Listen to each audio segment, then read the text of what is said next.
Hello, everybody. Andy Jacob here with the DotCom Magazine Entrepreneur Spotlight Series.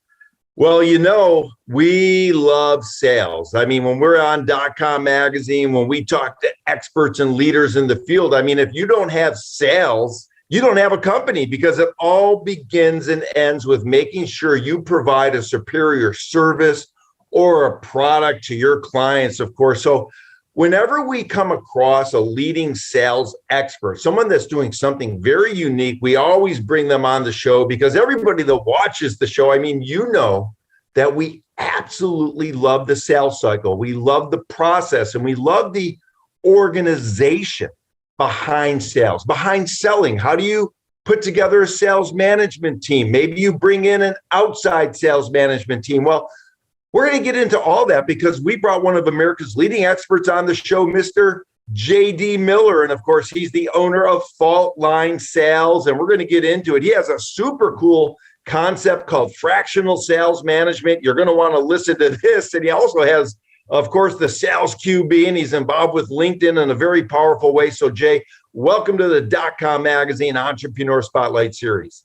Hi, Andy. Thanks for inviting me. Good to be here. Yeah, it's great to have you. I mean, you've really put together something very interesting. You have a remarkable story about the way you sort of thought about this fractional sales management. A light bulb went off in your head. But before we get started, tell us about Fault Line Sales. Pull the lens back to 30,000 feet, and then away we go. Sure. So Fault Line Sales, my company, is the fractional sales management concern. People often call us consultants. We like to kind of step back from that a bit and say that, we don't come in and tell you what to do and then leave. We come in and become part of your team for the fraction of the time we're there on any given day or week. And what we do is become a member of the team. We tend to focus on businesses, smaller businesses with, say, roughly around 1 to 10 salespeople, kind of in the range of 1 to 10 million in revenue, give or take a little bit. And oftentimes you'll find in these situations, and this is a story told, a million times over, where the owner of this small business, for example, is trying to do everything they have to do to run the business, but also trying to manage sales. And as we all know, that rarely works out well. Another thing that's often told is where the sales, the business owner says, okay, hey, Bob or Mary, you're my star salesperson. I'm going to, promote you to become the sales manager. And oftentimes you end up losing your best salesperson and gaining maybe not the best sales manager. And oftentimes these small businesses either don't need or can't afford to bring in a full-time sales manager at whatever that salary may look like. They can bring in somebody like me or my colleagues, fractional sales managers, where we come to the table with oftentimes 15, 20, 30 years of experience across all sorts of sales backgrounds, B2B sales backgrounds. And we can bring ideas, methodologies, processes, and technologies to bear on a part-time or fractional basis to help these companies generate that revenue. Yeah, Jay, it makes all the sense in the world, or JD, some people call you for. So it happens all the time. You have a small company, a small business, they have a sales team. And then all of a sudden, the owner of the company says, I need a sales manager. So they go in and they take the best salesperson and they make them the sales manager. So now they've lost all the sales from that person because they're no longer a sales manager, and they don't have the real expertise and the equipment and the toolbox to be a sales manager. They were a good salesperson, but there's a whole different set of skills to be a great sales manager, and that's why they should bring you in. So let's talk about that. Is that the way it works? That is one of the many ways it works, absolutely. And I think you nailed it when you said when they promote that rock star salesperson, they really do oftentimes lose that person and their certain skill set, and then they promote them into a place where that new person is not comfortable, and now they're trying to manage their former peers. They don't come to the table with all the skills necessary. So you oftentimes, it does work out sometimes, but much more often it doesn't. And you get, again, probably a poor sales manager who's not happy because they're no longer in the role they were good at. Yeah, it makes sense. And you have a great story, JD, if I may call you JD with the D, about how the light bulb went off in your head. I mean, this is a great entrepreneurial story. You were at a conference, you started talking to some people, and all of a sudden you said to yourself, wow, there has to be a better way. Yeah, absolutely. So a quick bit of background. So I started my sales career with United Parcel Service, a little company you may have heard of. Like many companies like that, they put a lot of money and time into their professional staff. I was flown away to sales training school on 2 separate occasions and just hammered, had my head stuffed full of knowledge. Came back and worked in my area here in the San Francisco Bay Area for a few years. Left, joined a venture capital funded startup here in San Francisco. And then about a year into that, had the opportunity to move to London, the big London in England. And so went there and started pursuing startup opportunities in London. So the first literally 2 or 3 weeks we were there, I heard of a startup hiring event in a huge warehouse space. There were literally 200 plus startups in the space. I went, it turned out to be a much more technically focused or technology focused hiring event. So I went around and started seeking out the B2B startups and just asking the simple question, which was, how do you plan to go to market? Or tell me about your sales strategy. And the first 2 or 3, founders or early stage, leaders that I spoke to said, oh, we just have this really great product or service and people are just going to flock to our website and buy it. And I thought, that's not really kind of how the world works. Then I got to the 15th conversation of the day and then the 35th. And I spoke to around 45 startups that day. And I think all but 2 of them gave me some version of that answer. Oh, people just come to our website and buy our great product or great service. And I remember thinking, there's a lot of learning that needs to happen here. This is not how the world works. And then, as you said, the light bulb went on. I said, I think I might see an opportunity here to bring some of my knowledge and experience to bear for these, younger, early, kind of earlier stage startups and kind of lead them down the path of how you actually monetize this great product or service. Yeah, I love it, JD. Of course, you say you help small businesses sell like big businesses. I love that so much. One thing you're a big believer in, which I love, is, you believe that, there's a proven and repeatable sales process. And that's something that people really need to think about, and companies need to think about how to continue to replicate success, how to take a process from A to Z. And once you find that secret ingredient, you keep on replicating it and keep on repeating it. Let's talk about that, because I love that idea. Yeah, certainly. So as I kind of, we made the move back from London back to San Francisco, and I continued, I was doing a bit of independent, consulting. And then I stumbled across this organization called Sales QB. It's a fractional sales management association. I'm now a member. There's around 100 of us around the country doing the same thing I'm doing. But one of the great things Sales QB does is they help us put together and build out this proven and repeatable sales process, or PRSP as we call it. And again, that's why my tagline is helping small business sell like big business. Because every big business was once, more or less a small business, and they got big by doing proven and repeatable processes around everything, HR and accounting and operations, and of course, sales. So, oftentimes you'll see in small businesses, sales is kind of just throwing stuff against the wall and hoping something sticks.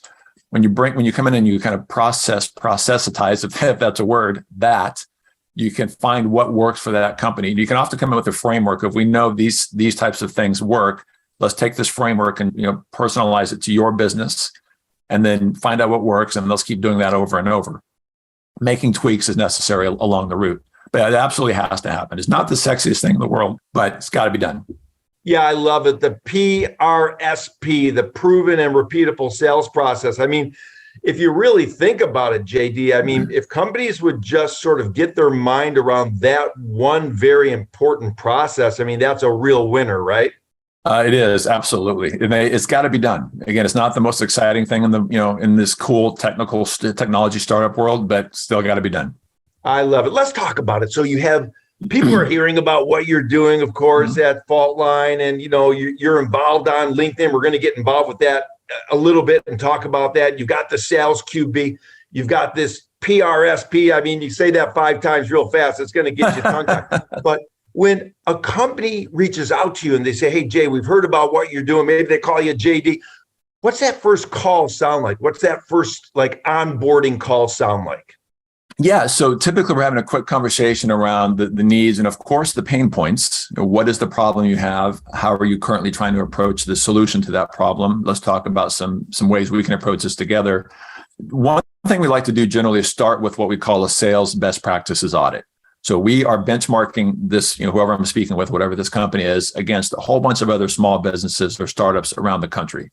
Looking at the metrics, what has worked for hundreds or maybe even thousands of other businesses, and let's see where you stand across a number of different categories. And then we can say, okay, that helps us identify where do we need to start to work. We maybe start with the people, maybe start with process, maybe start with technology. But the questions from our sales best practices audit help us drill down on where do we need to focus initially to make the most impact. Yeah, I love it. Spark conversation. Yeah, I love it. And doing this audit really gives you an insight into their business. And as someone that's doing this fractional sales management, I would imagine that the single most important thing you bring to the table, besides your years of expertise and all this great, the great platform that you bring with the PRSP, is you understand what they need and you sort of pinpoint it through this audit. So then you can sort of direct them to do the right thing at the right time to get the best result, right? That is 100% correct. Yeah. And the audit is a wonderful tool for helping us drill down to exactly that. Where do we need to spend that time initially to make that immediate impact and then get you headed down the right path?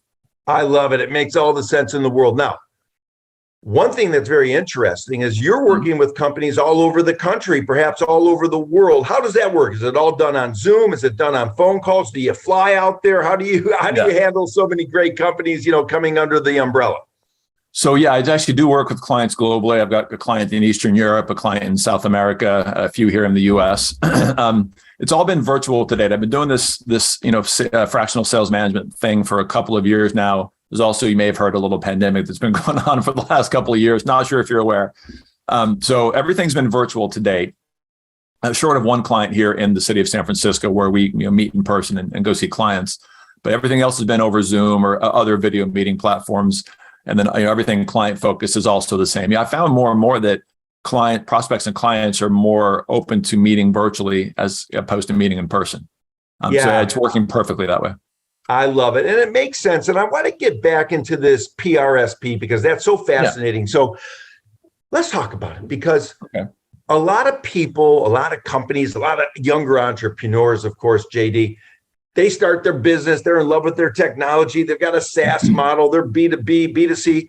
And they don't really understand that sales is a process. Sales, you have to take people through a process to get them to where you want them to go. So let's talk about that.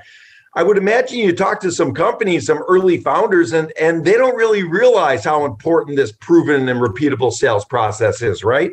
It's a very frequent conversation I have for sure. I can tell you, one of the many things I'm part of is this startups.com ecosystem. I've been doing this for a few months, and they've invited me recently to become what they call a community advisor. So I'm doing office hours a few times a week where I spend half an hour on a video call with an early stage founder to talk through some of the problems they're having. And this is a conversation we have frequently. It seems to be more the norm in very early stage startups where they've not even thought about process. They're very product focused or very service or platform focused, which of course they have to be. But usually when I'm introducing the idea of bringing process into sales, it's the first time they've heard of it, or at least the first time they're thinking about it. Yeah, I love it. And they don't, for these younger entrepreneurs, they have 1 to 10 employees. I think you said the revenues are less than $10 million. Generally, they don't need to go out and do a giant search for a sales manager, someone that's going to put together this proven, repeatable sales process. And even if they do, even if they brought a sales manager in, there's no guarantee that they're getting a proven system. They're only getting the system that sales manager would bring in, and we don't know if that's proven or not. But when they bring you in, they get the proven system that's been repeated many, many times throughout the years, right? That is 100% correct. Absolutely. And that's part of the power of the Sales QB network I'm part of. It's not just me. There's, like I said, around 100 of us around the country. It's a network I have direct access to. We talk to each other all the time. We bounce ideas or challenges our clients are having off each other. So yeah, it's a great resource. Yeah, listen, you're out there. People are, reaching out to you. Of course, this Sales QB is a great idea. And you have this great LinkedIn organization that you're involved with as well. I believe it's called Improve Together. I love that name. So let's talk about that. Yeah, absolutely. So this is interesting, right? As we all are well aware, right? LinkedIn is the platform for business professionals to be on, right? There's a lot of social media platforms. LinkedIn is considered a social media platform, but it's different than the others. And, we've all seen people on the platform whose posts tend to get a lot of traction. I don't think viral is the right word for the LinkedIn platform. Maybe it is, but posts that get, widely broadcast. So the story is that I've heard this secondhand. I can't validate this, but that a couple of years ago or so, somebody from LinkedIn posted kind of the inner workings, the secret sauce of the LinkedIn algorithm to some publicly available site where people found it and took screenshots of it before it could be taken down. What they learned is that there's of course, an algorithm that drives what makes a post on LinkedIn go viral or get broadcast more widely. What that is, if you put a post up and within roughly 2 hours of that post being put up, you get somewhere in the range of 12 to 15 comments on your post, and you go and respond to each of those comments and also like each of those comments. The LinkedIn algorithm goes, hey, this post is getting some traction. Let's pull it back in and then throw it out to a wider audience. And that cycle can keep repeating. So I've heard in the past of, say big companies who do what they call a pod, which is a group of their employees who will go on and kind of hack the system and do the same thing. And that's a great idea, but the problem is you're always joined with the same group of employees. So your post can only go so wide. So what the Improve Together organization does is, up to 4 times a week, I do it about once a week, I join what's called a posting party. And I think it's kind of a silly term, but it's an effective thing. So I go on and I get joined up, depending on the time of day and the day of week. I'm doing this with people from the US and Europe and Australia and Asia. So literally all over the world. And I'm going on and I'm posting something that that I know of, maybe something that happened earlier in the week related to what I do for work, something of generally, of course, sales related. And I am sharing this with the 14 or so other people in my posting party, and they're commenting on my post. And what that does is helps your content to get broadcast to a wider net. For example, I've got in the neighborhood of 1,500 connections on LinkedIn. Not a huge number, it's an okay number. I've had posts get, 5,000 views. So obviously going well beyond my first degree connections out to the connections of the people seeing my post. So it's a way to get your brand out there. And I think where it's important is not just immediately driving inbound, questions or expressions of interest to me. But I think in today's day and age, when you're looking at somebody you might want to do business with or work with, you go 2 places, right? We go to their website and we all go to their LinkedIn profile. And I have absolutely been, I'm guilty of having done this, where I go look at somebody's LinkedIn profile and it's bare bones. There's no profile photo. They've never posted anything. They might be the greatest person in the world, but I make a judgment. I go, Well, when I go see a full, rich, content, heavy profile, I'm more inclined to want to do business with this person. So I think there's great value in that. Yeah, JD, that's remarkable. And for the entrepreneurs watching the show, this is the kind of value you get from Jay. That's $100,000 piece of advice right there. And I'm sure that there's people that are closing big business off of getting involved by of course, improving together, and taking part in these parties. It just is remarkable. And it's just a great way to be seen. And like you mentioned, for the people watching the show, if your LinkedIn profile does not look fantastic, find an expert, reach out to Jay or somebody that he might know. Because again, you go to that profile, and if there's nothing there, if it's bare bones and it looks like it's unprofessional, no one's doing business with you. That's for sure, right, JD? Very true. Absolutely true. 100%. I love it. Now, I'm going to ask a kind of a funny question, because you've got this background and it looks like bricks. And when I think about the bricks and I think about building a house or building a business or building a sales organization, you need to put one brick down at a time. And in a sales organization, if you misplace a brick, like a brick wall, and that one brick or 2 bricks is put in incorrectly, then the whole wall falls down. So right. I would imagine in sales, in your sales management, your fractional sales management, of course, your proven repeatable sales process, you have bricks that you help the companies put down layer by layer to make sure they build this great, strong wall, right? That is correct, yeah. And that's usually, again, driven from the results of the sales best practices audit. It's not, there are certain things, like you said, certain breaks that have to be put in place, but there's not always, it's not always the same order. We may start with, we like to follow a flow of kind of process, technology, people, but that can go in any order it needs to go. Maybe we start with people, then technology, then process. But again, it's the sales best practices audit that helps lead us to where do we need to focus initially to make that most immediate impact and get this company headed down the right path of revenue. I love it, JD. Of course, you only cut out a certain amount of time for me today. I really appreciate you cutting it out. You're helping so many companies. But before I let you go, I want to talk about entrepreneurship. But before we talk about entrepreneurship, I want to get into the sales team. Everybody talks about how important a team is, in Silicon Valley or in San Francisco, Chicago, down in Texas, in Austin, Boston, New York. one of the first questions, the venture capitalists ask, or the people funding, a certain round of financing ask is, let's talk about your team. And in a sales organization, the team is so important, as well as sort of the sales manager. In your case, they're going to bring in this fractional sales management expert in your business. When you look at sales teams, I mean, are they typically put together kind of haphazardly, where they're just taking anybody they can get and they're throwing them in, and they keep their fingers crossed, and then whatever happens? Or is there real thought and insight for a smaller company when it comes to the sales team, or do you see all different variations of the spectrum? Well, we do see variations, but it's much more heavily tilted toward the haphazard approach you mentioned. So there are again, like everything else, there are processes that can be put into place as a company is looking to bring new people into the sales team to find the people that will be the best fit. One very interesting thing to me is that I think historically people have always looked at, let's find somebody who's been doing B2B sales for 5 or 25 years and bring them in. It's an oft repeated story where somebody who was a sales rock star at a very big company and had a huge network of support leaves and joins a small business or a startup where they have to wear all the hats and they don't succeed. Oftentimes they fail pretty hard because they're suddenly in a whole different environment where they don't have the massive support network.